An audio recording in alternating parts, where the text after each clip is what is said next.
وكفى بالله شهيدا.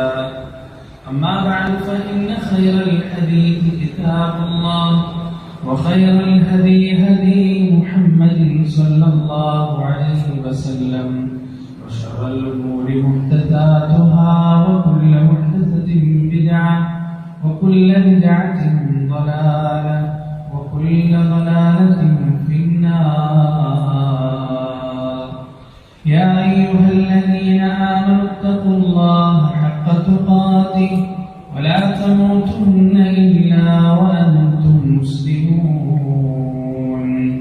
اللهم صل على محمد وعلى آل محمد كما صليت على إبراهيم وعلى آل إبراهيم إنك حميد مجيد. اللهم بارك على محمد وعلى آل محمد كما باركت على إبراهيم وعلى آل إبراهيم إنك حميد مجيد. أعوذ بالله من الشيطان الرجيم. ليس البر أن تولوا وجوهكم قبل المشرق والمغرب ولكن البر من آمن بالله واليوم الآخر والملائكة والكتاب والنبيين وآتى المال على حبه ذوي القربى واليتامى والمساكين وابن السبيل والسائلين وفي الرقاب وأقام الصلاة وآتى الزكاة والموفون بعهدهم إذا عاهدوا والصابرين في البأساء والضراء وحين البأس أولئك الذين صدقوا وأولئك هم المتقون. അവന്റെ വിധിയും നിലക്കും നിയമനിർദ്ദേശങ്ങളും ജീവിതത്തിന്റെ എല്ലാ മേഖലകളിലും കഴിഞ്ഞ പരമാവധി കാത്തു സൂക്ഷിച്ചു തഖ്വയുള്ളവരായി ജീവിക്കണേ എന്ന് സ്വന്തത്തോട് നിങ്ങളോട് വസിയത്ത് ചെയ്യുകയാണ്. നിശ്ചലമായ ഈ ലോക ജീവിതത്തിന്റെ ഓരോ നോക്കുകൾക്കും വാക്കുകൾക്കും അല്ലാഹുവിന്റെ കോടതിയിൽ ഉത്തരം പറയേണ്ടതുണ്ടെന്നും നാളിതുവരെ സമ്പാദിച്ച സമ്പാദ്യങ്ങൾക്കോ സന്താനങ്ങൾക്കോ സ്നേഹബന്ധങ്ങൾക്കോ സ്ഥാനമാനങ്ങൾക്കോ സമൂഹങ്ങൾക്കോ സംഘടനകൾക്കോ സൽപ്പേരുകൾക്കോ അള്ളാഹുവിന്റെ കോടതിയിൽ നമ്മെ തുറക്കുവാനോ നമുക്ക് വേണ്ടി ശുപാർശ ചെയ്യുവാനോ നമ്മുടെ തെറ്റുകുറ്റങ്ങൾ ഏറ്റെടുക്കുവാനോ സാധിക്കുകയില്ല എന്നും സ്നേഹത്തിന്റെ ഭാഷയിൽ എന്നെയും നിങ്ങളെ ഓർമ്മിപ്പിക്കുകയാണ്.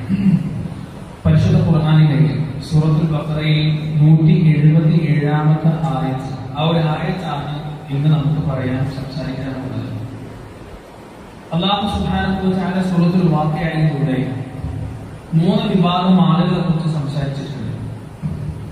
ആ 3 വിഭാഗം ആളുകൾ, ഒന്ന് വലതുപക്ഷക്കാരും 2 ഇടതുപക്ഷക്കാരുമാണ്.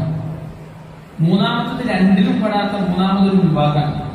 ആ വിഭാഗത്തെ കുറിച്ച് ഖുർആൻ പറഞ്ഞത് സാബിഖൂൻ എന്നാണ്, മുൻകടക്കുന്നവർ എന്നാണ്. എല്ലാ കാര്യങ്ങളിലും മുൻകടക്കുന്നവർ. എന്തിനും മുൻകടക്കുന്നവർ? തിന്മയിലും വൃത്തികേടിലും വ്യഭിചാരത്തിലുമല്ല, നന്മയിൽ മുൻകടക്കുന്നവർ, ബിർറിൽ മുൻകടക്കുന്നവർ, തഖ്വയിൽ മുൻകടക്കുന്നവർ, അവരെ കുറിച്ചാണ് പറഞ്ഞത്. ആ ബിർറ് എന്താണ്? എങ്ങനെയാണ് ആ മുൻകടക്കുന്നവരിൽ ഉൾപ്പെടാൻ സാധിക്കുക? സാബിഖൂനിൽ എങ്ങനെയാണ് നമുക്ക് ഉൾപ്പെടാൻ സാധിക്കുക എന്ന് ചോദിച്ചാൽ അതിന്റെ വ്യക്തമായ മറുപടിയാണ് പരിശുദ്ധ ഖുർആനിലെ സൂറത്തുൽ ബഖറയിലെ 177-ാമത്തെ ആയത്തിലൂടെ അല്ലാഹു സുബ്ഹാനഹു വ തആല വിവരിക്കുന്നത്. അല്ലാഹു പറയാണ്, ലൈസൽ ബിർറ അൻ തുവല്ലൂ വുജൂഹകും ഖിബലൽ മശ്രിഖി വൽ മഗ്രിബ്. എന്ത് നന്മയല്ല എന്നാണ് ആദ്യം അല്ലാഹു വിശദീകരിക്കുന്നത്. എന്ത് നന്മയല്ല? ബാഹ്യമായ ചേഷ്ടകൾക്ക് യാതൊരു പ്രത്യേകതയും. നിങ്ങളുടെ മുഖം തിരിക്കലല്ല നന്മ. ഇങ്ങോട്ട് കിഴക്കോട്ടോ പടിഞ്ഞാറോട്ടോ മുഖം തിരിക്കലല്ല നന്മ. അതിന്റെ അർത്ഥം എന്താണ്? ബാഹ്യമായ ചേഷ്ടകൾ, ഇഖ്ലാസ് ഇല്ലാതെ എന്തൊക്കെയോ കാട്ടിക്കൂട്ടുന്നത് നന്മയല്ല. മനസ്സിൽ തോന്നാത്ത നമസ്കാരം നന്മയല്ല. തഖ്വ പാലിക്കാത്ത വ്രതാനുഷ്ഠാനം നന്മയില്ല. ആത്മാർത്ഥതയില്ലാത്ത സ്വതക നന്മയില്ല. ബാഹ്യമായ ചേട്ടകൾ ഒരിക്കലും നന്മയായി മാറില്ല. എന്നിട്ട് അല്ലാഹു സുബ്ഹാനഹു വ തആല നന്മ എന്താണെന്ന് വിശദീകരിക്കാൻ എന്നാൽ വിശദീകരിക്കുകയാണ്. ഒരുപാട് കാര്യങ്ങൾ എണ്ണി എണ്ണി അള്ളാഹു പറയും. അതിൽ ഒന്നാമതായി പറയുന്നത് മൻ ആമന ബില്ലാഹ്, ഒന്നാമത്തെ നന്മ അള്ളാഹുവിൽ വിശ്വസിക്കലാണ്. അള്ളാഹുവിൽ വിശ്വസിക്കലാണ് ഒന്നാമത്തെ നന്മ. വിശ്വാസമാണ്. എന്തൊക്കെ നന്മകൾ നമ്മൾ ചെയ്താലും എന്തൊക്കെ സുഹൃതങ്ങൾ നമ്മൾ ചെയ്താലും വിശ്വാസത്തിന്റെ അകമ്പടി ഇല്ല എന്നുണ്ടെങ്കിൽ അതൊക്കെ ബാധിലായി പോകും. നമ്മൾ ഒരുപാട് സ്വതന്ത്ര കൊടുക്കാണ്, നമ്മുടെ കുടുംബത്തിന് ഒരുപാട് സഹായിക്കാണ്, നാട്ടുകാരെ സഹായിക്കാണ്. അതിലൊക്കെ നമ്മുടെ ലക്ഷ്യം അയാളൊന്ന് രക്ഷപ്പെട്ടു പോട്ടെ, അയാളൊന്ന് നന്നാവട്ടെ, അയാളൊന്ന് നന്നായിട്ട് എനിക്ക് കാണണം എന്നതാണ് നമ്മുടെ ലക്ഷ്യം എന്നുണ്ടെങ്കിൽ ഒരിക്കലും നന്മയുടെ മനസ്സിൽ വരില്ല. പിന്നെ നമ്മുടെ ലക്ഷ്യം എന്താണ്? അയാളെ രക്ഷപ്പെടണം, അതോടൊപ്പം അള്ളാഹുവിന്റെ തൃപ്തി എനിക്ക് കിട്ടണം, അള്ളാഹുവിന്റെ പ്രതിഫലം എനിക്ക് കിട്ടണം, അള്ളാഹുവിന്റെ സന്തോഷം എനിക്ക് കിട്ടണം, അള്ളാഹുവിന്റെ വചനം എനിക്ക് കിട്ടണം എന്ന ആഗ്രഹത്തോടെ നമ്മൾ ചെയ്താൽ അത് നന്മയിൽ വരുമെന്നാണ് വിശുദ്ധ ഖുർആൻ പഠിപ്പിക്കുന്നത്. അള്ളാഹുവിൽ വിശ്വസിക്കുന്നോ അതാണ് ഒന്നാമത്തെ നന്മ. എങ്ങനെയാണ് അള്ളാഹുവിൽ വിശ്വസിക്കുന്നത്? നമ്മൾ പഠിച്ചിട്ടുണ്ട്. ഖാലിഖ് അള്ളാഹുവാണ്, ശുദ്ധാവ് അള്ളാഹുവാണ്, മുദബ്ബിർ അള്ളാഹുവാണ്. എല്ലാ കാര്യങ്ങളും നിയന്ത്രിക്കുന്നതും എല്ലാത്തിനും അന്നം നൽകുന്നതും എല്ലാ കാര്യങ്ങളും തീരുമാനമെടുക്കുന്നതും അള്ളാഹുവാണ്. ഖൈറും ശർറും അള്ളാഹുവിന്റെ ഭാഗത്ത് നിന്നതാണ്. ഈ ലോകത്ത് ഒരു ഇല പോലും അവന്റെ അനുവാദമില്ലാതെ അനങ്ങുന്നില്ല. ഈ ലോകത്തിന് ചെറിയ കാര്യം പോലും അള്ളാഹുവിന്റെ അനുവാദമില്ലാതെ സംഭവിക്കുന്നില്ല. അള്ളാഹുവിന്റെ അറിവോടെയില്ലാതെ ഒരു കുഞ്ഞു ഉറുമ്പ് പോലും ജനിച്ചു വീഴുന്നില്ല. അള്ളാഹുവിന്റെ അനുവാദമില്ലാതെ ഒരു ഇല പോലും കൊഴിഞ്ഞു വീഴുന്നില്ല എന്ന അടിയുറച്ച ആത്മാർത്ഥമായ വിശ്വാസമാണ് അള്ളാഹുവിനുള്ള വിശ്വാസം. വേറൊന്നും കൂടിയുണ്ട്. ആ റബ്ബ് എനിക്ക് നന്മ മാത്രമേ വിളിച്ചുള്ളൂ, ആ അള്ളാഹു എന്നോട് കരുണയുള്ളവനാണ്, വാത്സല്യമുള്ളവനാണ് എന്ന വിശ്വാസവും കൂടി അള്ളാഹുവിലുള്ള വിശ്വാസത്തിൽപ്പെടും.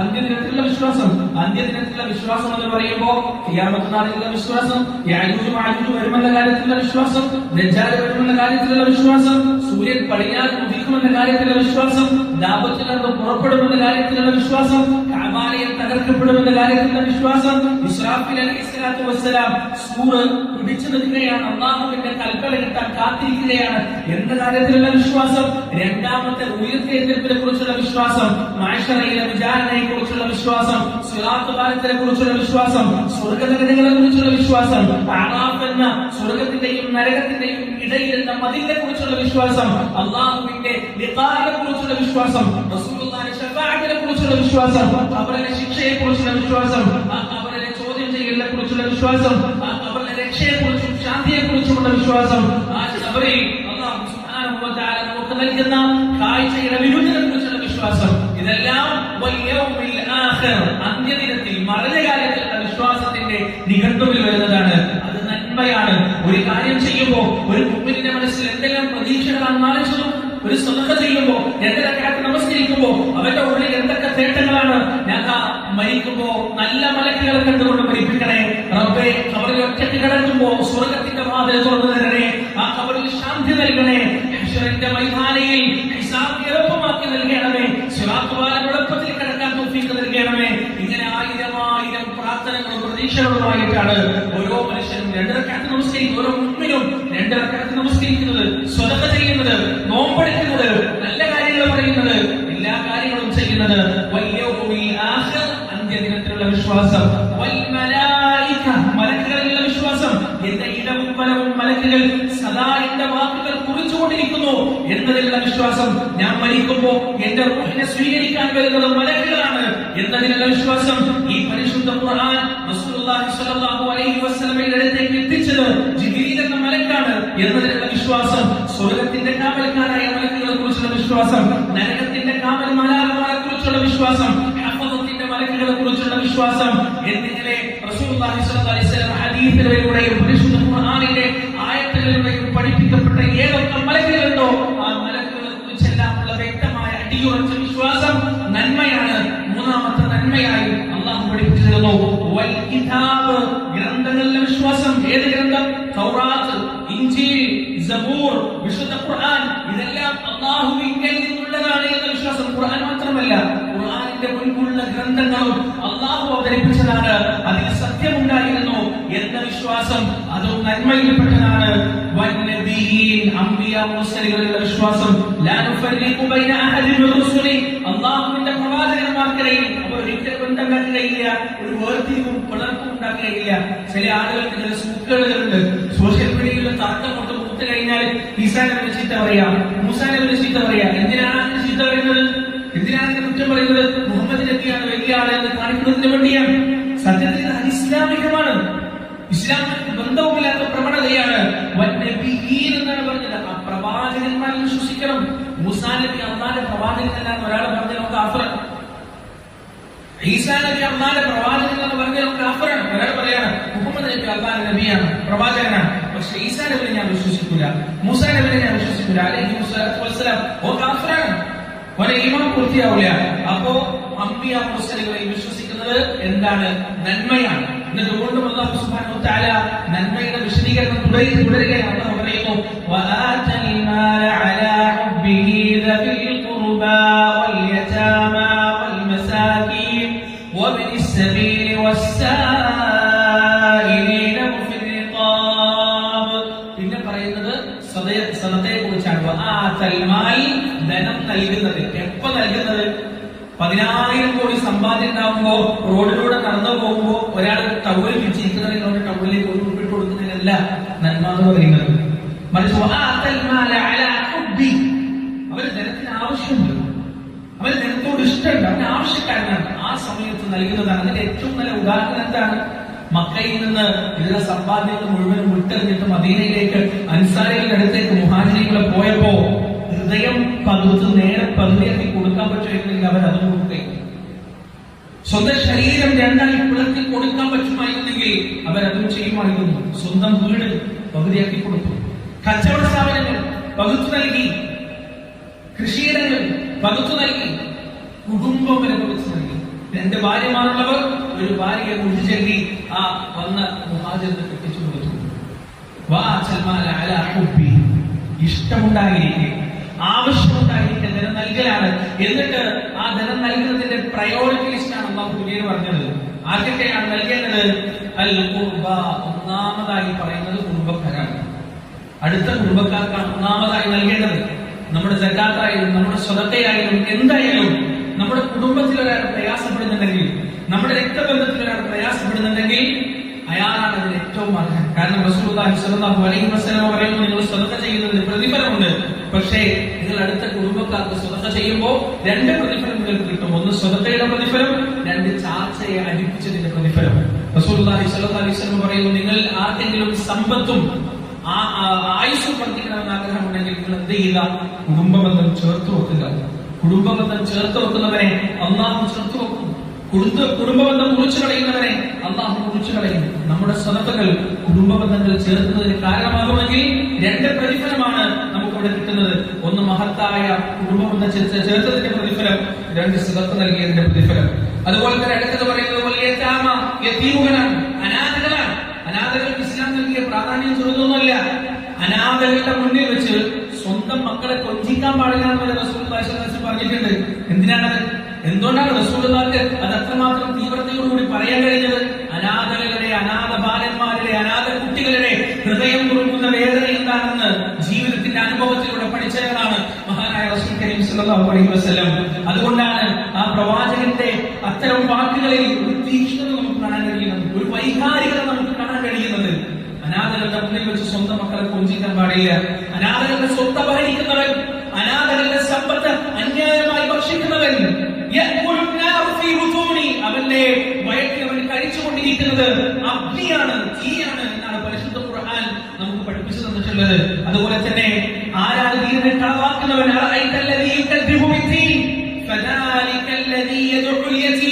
ആരാണ് ദീനിനെ കളവാക്കുന്നവൻ? ആരാണ് കദ്ദാബ്? ആരാണ് കാഫിർ എന്ന് ചോദിച്ചിട്ട് അല്ലാഹു ഒന്നാമതായി പറയുന്നത് അനാഥരെ അവഗണിക്കുന്നവനാണ്, അനാഥരെ വിലയിരുത്താത്തവരാണ്, അനാഥരുടെ അവകാശങ്ങൾ ഹരിക്കുന്നവരാണ്. റസൂലുള്ളാഹി സ്വല്ലല്ലാഹു അലൈഹി വസല്ലം പറഞ്ഞു, ആരെങ്കിലും അനാഥ സംരക്ഷണം ഏറ്റെടുക്കുകയാണെങ്കിൽ ഞാനും അവനും സ്വർഗ്ഗത്തിൽ ഇങ്ങനെയായിരിക്കുമെന്ന് പറഞ്ഞ് 2 വിരലുകൾ ചേർത്ത് വെച്ചു റസൂലുള്ളാഹി സ്വല്ലല്ലാഹു അലൈഹി വസല്ലം. അല്ലാഹുവിന്റെ റസൂലിന്റെ സവിധത്തിലാണ് സ്വർഗ്ഗത്തിൽ അനാഥ സംരക്ഷണം മനുഷ്യർക്ക് സ്ഥാനം ലഭിക്കുക. അതുകൊണ്ട് അനാഥ കുട്ടികൾക്ക് നമ്മൾ എന്ത് നൽകിയാലും അവർക്ക് എന്തൊക്കെ കിട്ടിക്കോട്ടെ, എന്തൊക്കെ സൗകര്യങ്ങളും കിട്ടിക്കോട്ടെ, അള്ളാഹുവിന്റെ തൃപ്തി ഉദ്ദേശിച്ച് അനാഥ കുട്ടികൾക്ക് നമ്മൾ എന്ത് നൽകിയാലും അത് പരിശുദ്ധ ഖുർആൻ പറഞ്ഞ നന്മയുടെ വലിയ ഔന്നത്യത്തിൽപ്പെട്ട കാര്യം തന്നെയാണ്. എന്നിട്ട് അല്ലാഹു പറയുന്നു വൽ മസാകീൻ, മിസ്കീനുകൾ. ആരാണ് മിസ്കീൻ? മിസ്കീൻ എന്ന് പറഞ്ഞാൽ ബുഖാരിയിൽ ധരിച്ച ഹദീസിൽ നമുക്ക് കാണാൻ കഴിയും, അയാൾക്ക് മറ്റുള്ളവരെ ആശ്രയിക്കാതെ ജീവിക്കാൻ കഴിയില്ല. പക്ഷെ മറ്റുള്ളവർക്കാണെങ്കിൽ അയാൾക്ക് ഇത്തരത്തിലുള്ള ആശ്രിതത്വം ആവശ്യമുണ്ട് എന്ന് അറിയുകയുമില്ല. പുറമെ കാണുമ്പോൾ മാന്യനാണ്, നല്ല വസ്ത്രം ധരിച്ചിട്ടുണ്ട്, എല്ലാ കാര്യങ്ങളും നടന്നു പോകുന്നുണ്ട്, നല്ല രീതിയിൽ സംസാരിക്കുന്നുണ്ട്, നല്ല വീടുണ്ട്, എല്ലാം ഉണ്ട്. പക്ഷേ വീടിന്റെ അകത്തുള്ള അടുപ്പിന്റെ ഉള്ളിൽ പാമ്പെഴുതുന്നുണ്ടാവും. അടുപ്പ് പുകഞ്ഞിട്ട് ചിലപ്പോൾ ദിവസങ്ങളായിട്ടുണ്ടാവും. ഭക്ഷണം വാങ്ങിക്കാൻ, അനാദി സാധനങ്ങൾ വാങ്ങിക്കാൻ വരെ കയ്യിൽ പണം ഉണ്ടാവില്ല. അവരെയാണ് മിസ്കീൻ എന്ന് പറയുന്നത്. പ്രത്യേകിച്ച് ഈ മഹാമാരിയുടെ കാലഘട്ടത്തിൽ അങ്ങനെയുള്ള ആളുകൾ നമ്മുടെ ചുറ്റിലും തന്നെയുണ്ട്. അവർ ചിരിക്കുന്ന മുഖങ്ങളായിരിക്കാം, പക്ഷേ ആ ചിരിക്ക് പിന്നിൽ അവരുടെ പട്ടിണിയുണ്ട്, അവരുടെ വേദനയുണ്ട്, പ്രയാസമുണ്ട്. ആ പ്രയാസം മനസ്സിലാക്കി കടന്നു ചെല്ലാൻ നമുക്ക് സാധിക്കണം. പറയാണ് വഴിയാത്രക്കാരൻ. വഴിയാത്രക്കാരെന്ന് പറഞ്ഞാൽ വലിയ പണക്കാരനായിരിക്കും, പക്ഷേ അറിയാത്തൊരു നാട്ടിലെത്തിക്കഴിഞ്ഞാൽ അയാൾക്ക് പല ആളുകൾക്കും അങ്ങനെ അനുഭവം ഉണ്ടായിട്ടുണ്ട്. ഇന്നത്തെ കാലത്തെങ്കിൽ കുറച്ച് മുമ്പ് വരെ ഒരാൾക്ക് കോഴ്സ് നഷ്ടപ്പെട്ടു പോയി, അല്ലെങ്കിൽ അയാളുടെ കയ്യിലുള്ള എല്ലാ കോൺടാക്ട് നഷ്ടപ്പെട്ടു പോയി. അയാളവിടെ മിസ്കീനാണ്. അയാൾ നാട്ടിൽ വലിയ സമ്പത്തുള്ളവനും ധനാഠ്യമായിരിക്കും, പക്ഷെ ആ സമയത്ത് അയാൾ എന്താണ്? മിസ്കീനാണ്. അതുപോലെ തന്നെ അന്യ നാട്ടിലെ ഒരാൾ വണ്ടി ആക്സിഡന്റായി, അയാളുടെ ബോധം പോയി, അയാൾ നമ്മുടെ സഹായത്തിന് അർഹനാണ്. കാരണം അയാൾക്ക് സ്വന്തക്കാരില്ല, അയാൾ വെച്ചു കൊണ്ടുപോകാൻ ആളുകളില്ല, അയാൾക്കൊണ്ട് ചോദിക്കാനും പറയാനും. ഇത് ധനം കൊണ്ട് മാത്രമല്ല, പലപ്പോഴും നമ്മുടെ നാട്ടിലൊക്കെ, നമ്മുടെ രാജ്യത്ത്, തമിഴ്നാട്ടിലായാലും കർണാടകയിലായാലൊക്കെ ഒരു പ്രവണത എന്താണ്? രണ്ട് വണ്ടികൾ തമ്മിൽ കൂട്ടിമുട്ടി കഴിഞ്ഞാൽ അന്യ സംസ്ഥാനത്തുള്ള വണ്ടികളുടെ അടുത്താണ്, അവരുടെ അടുത്താണ് ന്യായമെങ്കിലും അവർക്കെതിരെ സംസാരിക്കാം. തെറ്റ് ഈ നാട്ടുകാരുടെ അടുത്താണെങ്കിലും ഓർക്ക് വേണ്ടി സംസാരിക്കാം. ആ ഒരു പ്രവണത നമുക്ക് ഒരിക്കലും ഉണ്ടാവാൻ പാടില്ല. വഴിയാത്രക്കാരനെ ബഹുമാനിക്കുക, അയാളെ സഹായിക്കുക എന്നത് ദീനിന്റെ ഭാഗമാണ്. അതുപോലെ തന്നെ ചോദിച്ചു വരുന്ന ആളുകൾ സാധാരണ ആളുകൾ പറയാറുണ്ട്, ഒരു ചോദ്യത്തിനാ നമ്മൾ പ്രോത്സാഹിപ്പിക്കുന്നത്, ഒരു അധ്വാനിച്ച് ജീവിക്കാനുള്ള കഴിവുണ്ടല്ലോ, രണ്ട് കൈയുണ്ടല്ലോ, കരുത്തുണ്ടല്ലോ, അതൊന്നും നമ്മൾ നോക്കണ്ട. ചോദിച്ചു വന്നോ, ഇതിലേക്ക് കഴിയില്ലെങ്കിൽ കൊടുക്കുക, അല്ലെങ്കിൽ നല്ല വാക്ക് പറയുക, കൊടുത്തിട്ടില്ലെങ്കിൽ കുറ്റം കിട്ടൂല. പക്ഷെ ആദ്യമായിട്ടത് ഒരാളുടെ ചോദിച്ചു വന്നാൽ അയാൾ നീ ആദ്യമായിട്ടത്, അയാൾ നീ ഇകഴ്ത്തി സംസാരിക്കരുത്. നിനക്ക് പറ്റുമോ, നീ കൊടുത്തോ, അല്ലെങ്കിൽ നീ ഒഴിവാക്കിക്കോ, ഒന്നുമില്ല, നല്ല രീതിയിൽ സംസാരിച്ച് അയാൾ പറഞ്ഞു വിട്ടോ. പക്ഷെ അയാൾക്ക് കൊടുക്കുന്നത് എന്താണ്? നന്മയാണ് എന്ന് പരിശുദ്ധ ഖുർആന്റെ നസ്സാണ്, പരിശുദ്ധ ഖുർആൻ പഠിപ്പിച്ചു തന്നതാണ് എന്ന് നമ്മൾ മനസ്സിലാക്കേണ്ടതുണ്ട്. പ്രധാനമായും ഇന്ന് പ്രസക്തമല്ലെങ്കിലും പരിശുദ്ധ ഇസ്ലാമിന്റെ ഔന്നത്യത്തെ വിളിച്ചു തന്ന ഒരു കാര്യം കൂടിയാണ് ഇത്. അടിമമോചനം. അടിമമോചനത്തിന് വേണ്ടി ദാനം ചെയ്യുക എന്നത് വലിയ പ്രതിഫലമുള്ള കാര്യമാണ്. അടിമത്വത്തിൽ ഇസ്ലാം പ്രോത്സാഹിപ്പിച്ചിട്ടുണ്ടെങ്കിൽ എന്തിനാണ് അടിമമോചനം ബിർറായി പ്രഖ്യാപിച്ചത്, അടിമമോചനം നന്മയായി പ്രഖ്യാപിച്ചത്? അല്ലാഹു സുബ്ഹാനഹു വ തആല വീണ്ടും വിവരിക്കുന്നു, നമസ്കാരം നിലനിർത്തുക എന്നത് നന്മയാണ്. നിർബന്ധമായ ദാനധർമ്മം നൽകുക എന്നത് നന്മയാണ്. ഒരാളോട് കരാർ ചെയ്താൽ അത് എഴുത്തിലൂടെയായാലും സംസാരത്തിലൂടെയായാലും ആ കരാർ പാലിക്കുക എന്നത് നന്മയാണ്. ആ കരാർ ലംഘിക്കുക എന്നത് എന്താണ്? നിഫാഖുമാണ് എന്ന് റസൂലുള്ളാഹി സ്വല്ലല്ലാഹു അലൈഹി വസല്ലം. എന്നിട്ട് അവസാനമായി വളരെ പ്രധാനപ്പെട്ട നന്മ കൂടി പറയുന്നു. നന്മ എന്തായോ?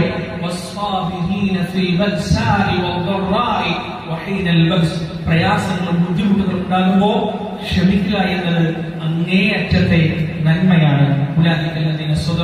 അവരാകുന്നു സത്യം പ്രാപിച്ചവർ,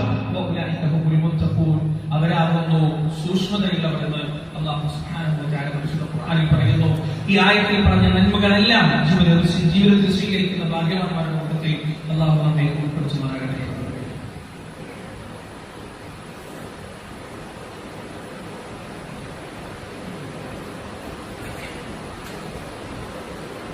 അൽഹംദുലില്ലാഹ് വസ്സലാത്തു വസ്സലാമു അലാ റസൂലില്ലാഹി വഅലാ ആലിഹി വഅസ്ഹാബിഹി അജ്മഈൻ. അമ്മാ ബഅദ്. يا أيها الذين آمنوا اتقوا الله حق تقاته ولا تموتن إلا وأنتم مسلمون. ഒരിക്കൽ കൂടി അല്ലാഹുവിനെ സൂക്ഷിച്ച് ജീവിക്കണമെന്ന് സ്വന്തത്തെയും നിങ്ങളെയും വസിയത്ത് ചെയ്യുകയാണ്. പ്രിയപ്പെട്ടവരെ, അല്ലാഹുവിന്റെ പരീക്ഷണങ്ങൾ നാൾക്കുനാൾ വർദ്ധിച്ചു വരുമ്പോൾ അതിന്റെ ഒന്നാമത്തെ പരിഹാരം എന്ന് പറയുന്നത് അള്ളാഹുവിലേക്ക് നമ്മൾ അടുക്കുക എന്നതാണ്. പടച്ചറബിലേക്ക് പശ്ചാത്തലിച്ച് മടങ്ങുക എന്നതാണ്. നമ്മുടെ നന്മകൾ വർദ്ധിപ്പിക്കുക എന്നതാണ്. ഇസ്തിഗ്ഫാർ വർദ്ധിപ്പിക്കുക എന്നതാണ്. അതുകൊണ്ട് ജീവിതത്തിൽ പ്രാവർത്തികമാക്കുക, കൈവിടാതിരിക്കുക, ശ്രദ്ധിക്കുന്ന കാര്യങ്ങൾ കൃത്യമായി ശ്രദ്ധിക്കുക. അല്ലാഹു സുബ്ഹാനഹു വ തആല നമ്മെ ബാധിച്ച ഈ മഹാമാരിയിൽ നിന്ന് എത്രയും വേഗം നമുക്കെല്ലാവർക്കും വിടുതൽ നൽകുമാറാകട്ടെ, മോചനം നൽകുമാറാകട്ടെ.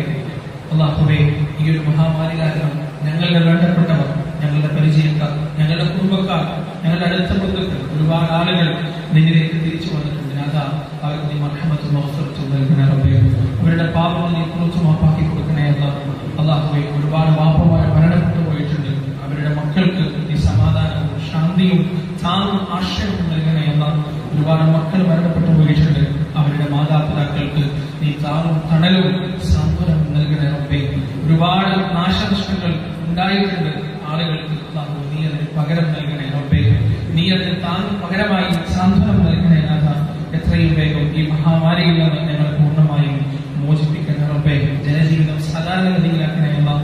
اللهم إنا نعوذ بك من البرص والجنون والجذام ومن سيء الأسقام. اللهم أجرنا في مصيبتنا واخلفنا خيرا منها. اللهم آتنا دواء لهذا المرض يا أرحم الراحمين. اللهم إنا نعوذ بك من جهد البلاء ودرك الشقاء وسوء القضاء وشماتة الأعداء. اللهم احفظ المسلمين والمسلمات والمؤمنين والمؤمنات من هذا المرض يا أرحم الراحمين. اللهم اغفر للمؤمنين والمؤمنات والمسلمين والمسلمات الأحياء منهم والأموات إنك مجيب دعوات يا قاضي الحاجات. ربنا ظلمنا أنفسنا وإن لم تغفر لنا وترحمنا